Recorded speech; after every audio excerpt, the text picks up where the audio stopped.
One of the questions that divorce brings up for women is, during any celebration, which traditions you want to maintain and which new traditions you want to create.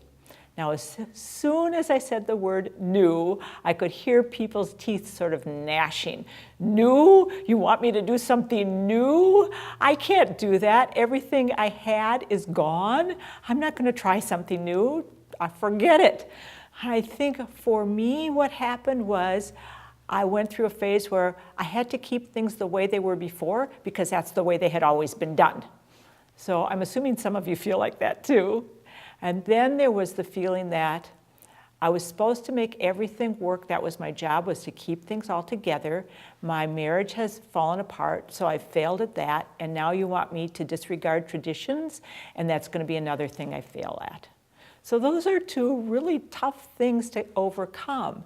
But what's wonderful is you can blend the two, the new traditions, the old traditions. I had this image of my grandmother and my great-grandmother, Bessie and Annie, and they're sort of smiling down at me, kind of nodding like, it's okay, you have permission to do that.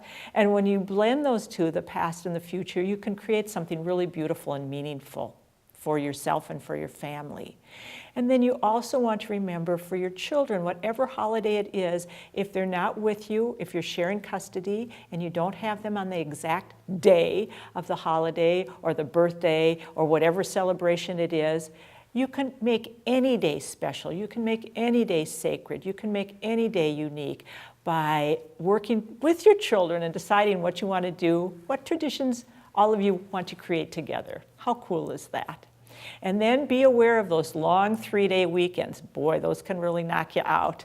I had a woman in one of my classes that she said the first year after her divorce, she planned every single celebration, holiday, birthday, anniversary, 3-day weekend, 4th of July, everything. She had something planned to be with friends, to be with family.